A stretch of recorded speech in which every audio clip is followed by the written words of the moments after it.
হাই বন্ধুসকল, মই এতিয়া মোৰ ইউটিউব চেনেলৰ প্ৰথমটো ব্লগ দিবলৈ গৈ আছোঁ। মই প্ৰথম ব্লগটো দিম মই দাৰ্জিলিঙৰ পৰা। আমি দাৰ্জিলিঙলৈ আহি আছোঁ। দাৰ্জিলিঙৰ পৰা আমি গৈ আছোঁ এতিয়া ৰুমত। দাৰ্জিলিঙত আহি পালোঁ। আমি আহি পাই লৈ পেলাই ৰুম এটা বিচাৰি আছোঁ যাতে আমি থাকিব পাৰোঁ, য'ত থাকি লৈ পেলাই আমি জেগা চাব যাব পাৰিম পিছত। তাকে আমি ৰুম এটালৈ আহি আছোঁ। ৰুমটোত গৈ পেলাই ফ্ৰেছ হ'ব লাগিব প্ৰথম। ফ্ৰেছ হৈ লৈ পেলাই আমি যাব পাৰিম। আমি ৰুম আহি পালোঁ। ৰুম আহি পাই আমি ভাবিলোঁ ফ্ৰেছ হৈ লওঁ আৰু জেগাবিলাক চাব যাব লাগিব। আমি ৰুমলৈ গৈ আছোঁ। ৰুমত আহি পালোঁ। এয়া মা আছে, দাদা আছে।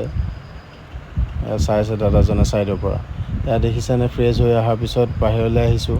আমি কিনিব লাগিব কাপোৰ, গৰম গৰম কাপোৰ কিনিব লাগিব। চাৰিও চাইডে ইমান ডাঙৰ ডাঙৰ বিল্ডিং, ঠাণ্ডা হাৱা, কি যে ধুনীয়া পৰিৱেশ ইয়াত। হাই হুলস্থুল নাই। এয়া দেখিছেনে কেনেকুৱা ৰাস্তা, সৰু সৰু ৰাস্তাৰ মাজেৰে। আমি বিগ বজাৰলৈ আহিছোঁ। এয়া দাৰ্জিলিং বিগ বজাৰলৈ। জেকেট কিনিব লাগিব, পেণ্ট কিনিব লাগিব, গৰম পেণ্ট, জোতা।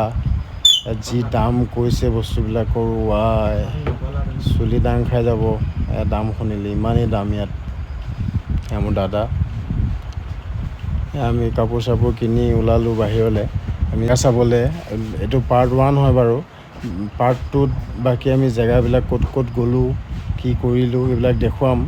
তাৰ কাৰণে ভিডিঅ'টো লাইক কৰিব, কমেণ্ট কৰিব ছেকেণ্ড পাৰ্টটোৰ কাৰণে। থেংক ইউ, ধন্যবাদ।